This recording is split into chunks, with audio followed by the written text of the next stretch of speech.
Bonjour, aujourd'hui Circonflex vous emmène à la découverte de la deuxième édition du Lille Street Food Festival. C'est parti!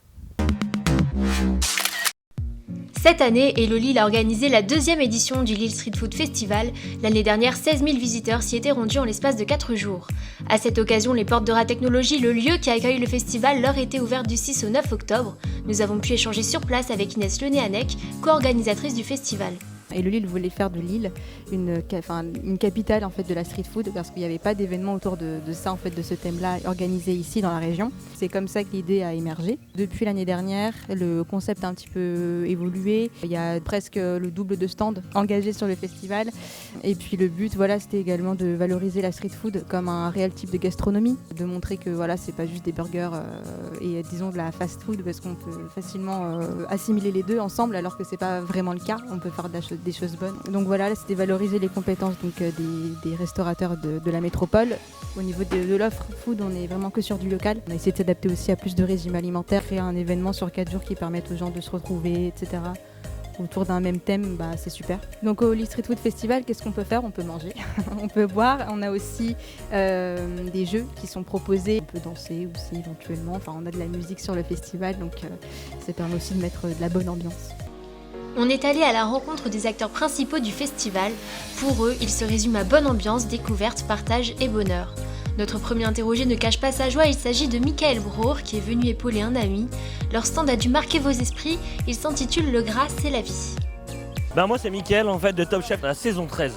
Restaurant le Whitloff à Envolin, un restaurant qui existe depuis 4 ans et où on prend du grand plaisir. La base du restaurant, on a un logo, où on a un symbole, c'est juste derrière, c'est le gras, c'est la vie. Donc en fait c'est une cuisine gourmande, généreuse en même temps, mais avec beaucoup d'amour. Le gras c'est la vie, mais il ne faut pas en déborder non plus. On fait très attention. Là aujourd'hui on sert des petites tartines de Samuel, très légères, avec un peu de végétal quand même, un minimum. Une petite croquette de pied de cochon et de boudin noir. Et on fait aussi également une merguez d'agneau fumé avec de la betterave à l'intérieur. Ah c'est cool, moi j'adore l'humain.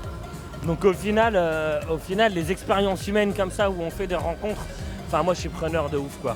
C'est la base de notre nourriture et de la bouffe quoi en fait, c'est vraiment ce qui nous rassemble aujourd'hui.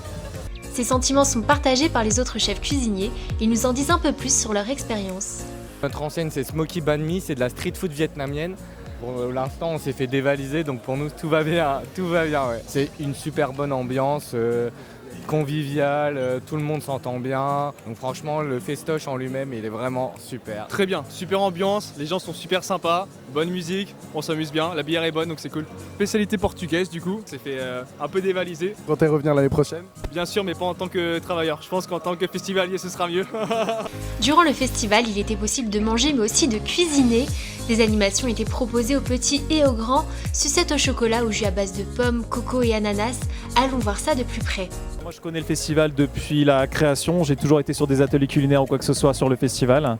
Et donc là cette année tout se passe bien, il y a beaucoup plus de monde que par rapport à l'année dernière et puis je trouve que l'ambiance est bonne.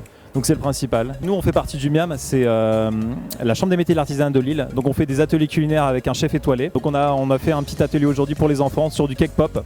Sur l'ensemble des 4 jours, la foule était un mélange joyeux de toutes les tranches d'âge. Jeunes, moins jeunes, enfants, parents, ils ont profité de l'événement entre jeux, musique et gourmandise.